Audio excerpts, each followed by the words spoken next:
Hold on.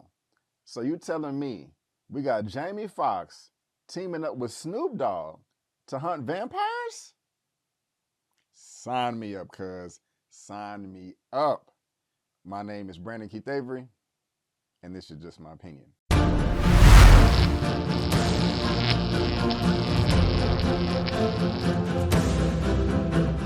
Hey, what's going on, everyone, and welcome back to another episode of Just My Opinion for my day shift movie review.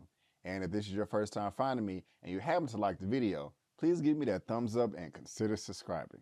All right, guys, like I said, Snoop Dogg and Jamie Foxx teaming up in a movie to hunt down vampires. Of course, I'm going to sign up for that. I love Snoop Dogg. I think he's very entertaining. Every time he pops up into someone's movie, commercial, or television show, he does make me smile. He does make me laugh in some way, shape, or form. And then we have Jamie Foxx. I mean, I've been a Jamie Foxx fan for pretty much all my life, going all the way back to not just 2004 when he was in Ray and got that Academy Award, but going back to the Jamie Foxx show in the 90s, even before that with Living Color. Pretty much everything Jamie Foxx has been a part of, not everything, was fascinating to me. And I'm also a big fan of Miss Megan Good. She's talented as well, going all the way back to Eve's Bayou. She's in this film and she does look good too. And so that right there already off the top was fascinating to me and did get me excited about this feature. It also stars Dave Franco. I'm not like a diehard fan of Dave Franco, but kind of like Snoop Dogg, every time he pops up, you know, he does make me chuckle here and there.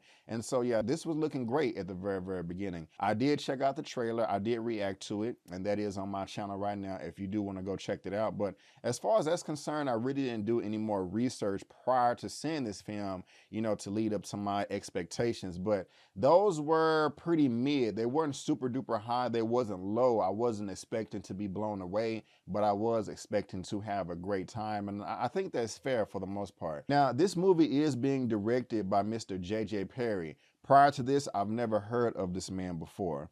But if we scroll down on IMDb, looking at his filmography, you'll see that he was involved with John Wick Chapter 2, The Fate of the Furious, Warrior, and The Rundown. However, all of these do say stunts. So if we go down a little bit more, look at all the credits this man has for stunts in Hollywood. I mean, Fast and Furious, The Falcon and the Winter Soldier, Bloodshot. I mean, that's 149 credits. We're not going to go down everything, but if we do keep going all the way down to see what this man directed, you may be surprised. You may have a reason why I've never heard of him before, because this is the only movie he has directed, this day shift that we're going to be talking about right here.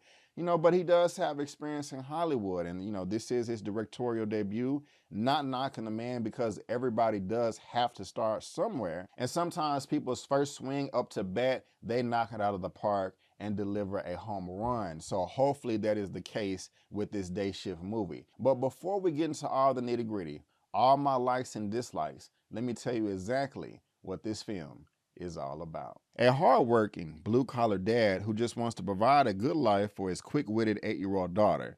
His mundane San Fernando Valley pool cleaning job is just a front for his real source of income, hunting and killing vampires. Now guys, I just spoke about the director of this film, Mr. J.J. Perry, talking about this is his directorial debut. He's never directed anything before, but he is an experienced stunt director, a stunt coordinator in Hollywood. And I will say that the first thing that I absolutely loved about this movie, not liked, not kind of liked, but absolutely loved in this movie, is the stunts, is the action, is the choreography. By far, I will give that grade a 10 out of 10 at the beginning of this review, just to say that's how good it was. It was amazing. I was blown away. I mean, he really did choreograph the hell out of these scenes, making everything tight, detailed, and intense, and I loved every moment of it. Seriously, and Jamie Foxx is not even like an action guy like that, but he did a good job in this. I mean, the man was coordinating the hell out of these fight scenes. I mean, it was nice. I loved all the weapons. I loved all the guns. I loved all the devices, whatever object was around at a character's disposal, it was used to kick some vampires' ass, and I love that. And so I have to give the action, the fighting, the karate, the martial arts aspect of this whole film a 10 out of a 10. The second thing that I loved about this movie was the vampires. I thought the vampires was pretty dope. I mean, these are the most agile, some of the most strongest vampires I've ever seen on screen. Now, when I say that, I do have to admit, I have not seen every vampire movie. There's hundreds of vampire movies going around underground, above ground in Hollywood, whatsoever. And so this type of vampires, or these type of vampires that are in this movie, may have popped up in some medium before that I haven't seen. But for me, and like I said, I haven't seen every vampire movie, but for me, these were pretty badass. They were strong, they was agile, and it is very difficult to kill them. You know, you have to follow all the rules and have your head on the swivel, or you're gonna die. If you're not trained, you will not make it out of this movie alive. You're either gonna die or get turned into a vampire, and I love that aspect as well. And on top of the vampires, just going a bit deeper into the mythos, there was multiple types of vampires in this movie as well. There was some nice exposition that took some time to explain that, and I ate it all up as an audience member, enjoying every bit of it. I don't want to get too specific and name the names that each vampire had or vampire clan had. You'll just have to see the film for yourself.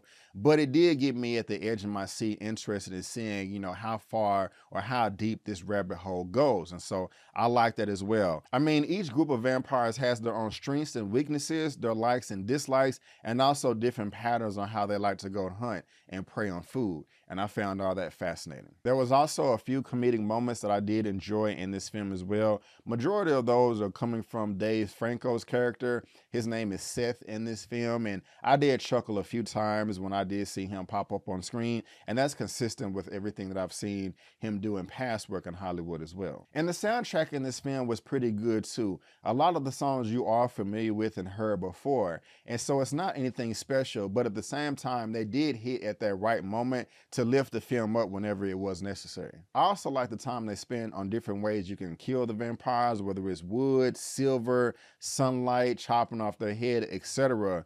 You can't just go in not knowing anything. You do have to be kind of calculated when you're planning out a bust of vampires, and I found that fascinating too as well. Also, this film kind of bites off of the Kingsman series. You know how there is an underground organization of agents that go around protecting the earth?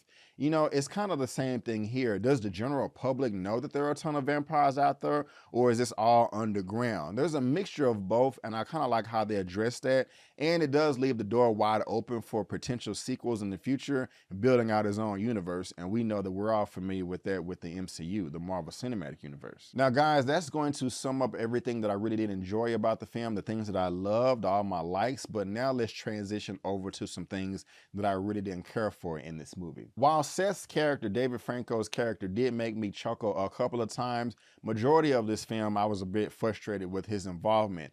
Not that he did a bad job. I mean, he's a fine actor, but it's just the way that his character was written. It makes no sense to me, and I felt it was a big plot hole. He is teaming up with Jamie Foxx, whose name is Bob Jablonski in this film, and I'm not spoiling anything. That was all over the trailers, but Jamie Foxx is going around hunting vampires. He's in the field, in the trenches, and he could die.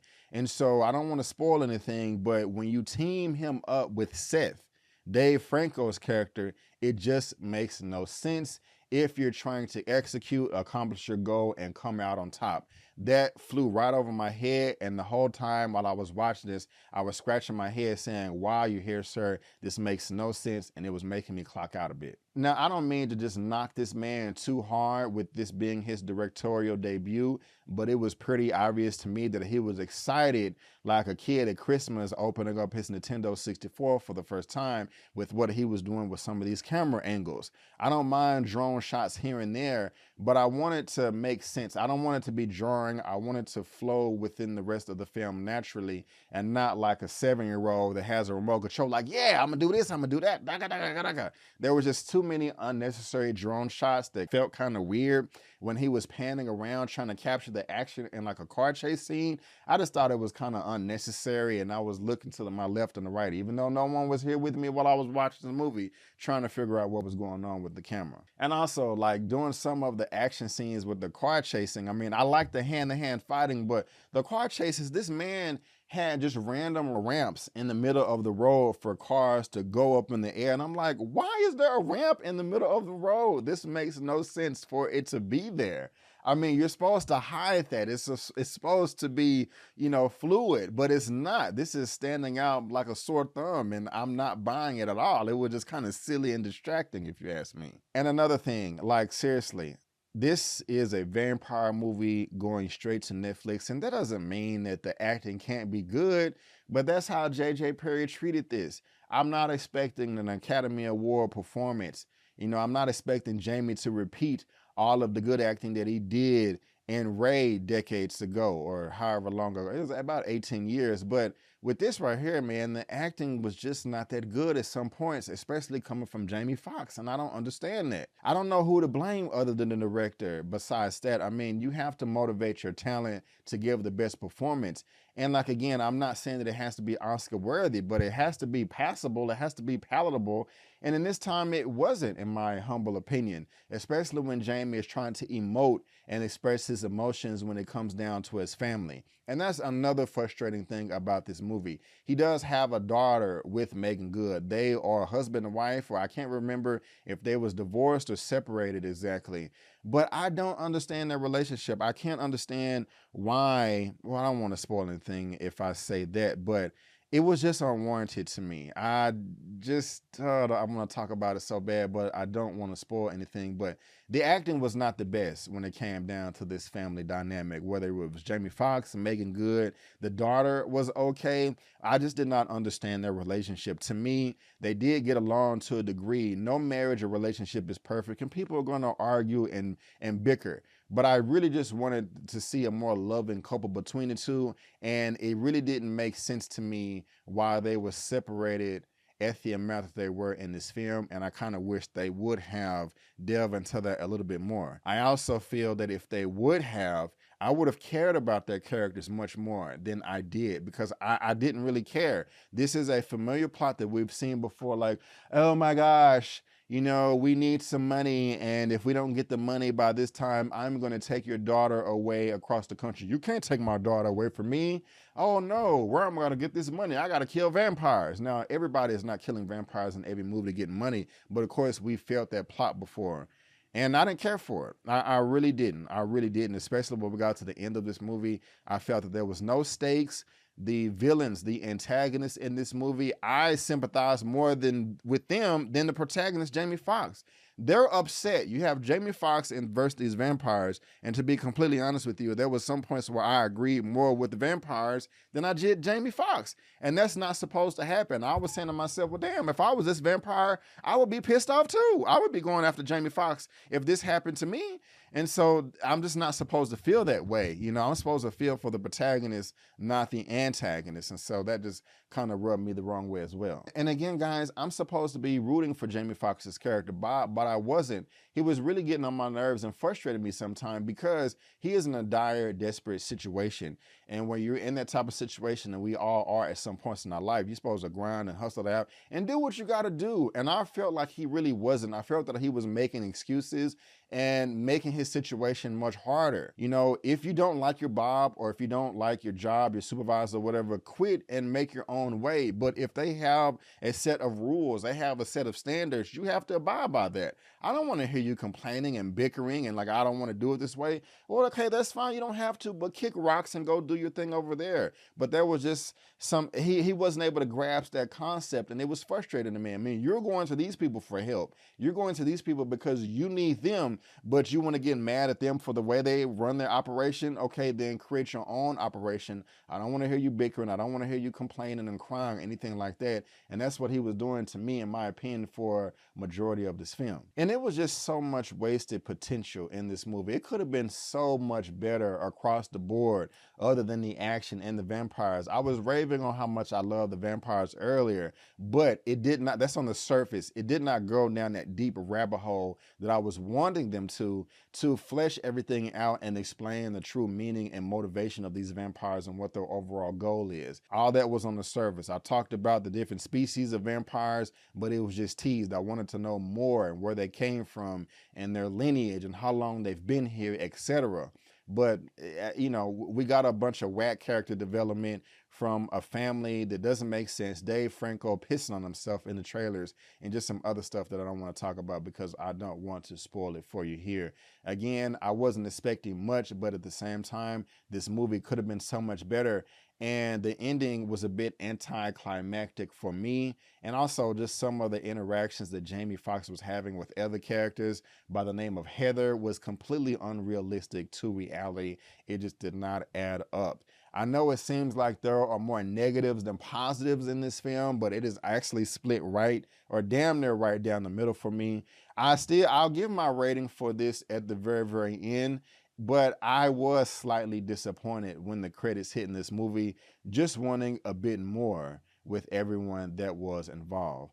But guys, that is just my opinion, and I want to thank you so much for tuning in. If you did enjoy this video, please go ahead and give me the thumbs up and subscribe to this channel, helping me reach my next milestone of 40,000 subscribers. And if you do subscribe on my channel, you're going to get movie reviews, spoiler movie reviews, a weekly movie news roundup show. I am part of the hashtag Recast the Child movement led by Eman with Eman Movie Reviews. And I also talk about shows, or some of my, I don't even say favorite shows, but some that I'm talking about right now on my channel. We got rap shit right here with HBO, P-Valley on Stars. I got some out of the theater reactions, shorts, trailer reactions, and some interviews as well. And I have some new ones coming up.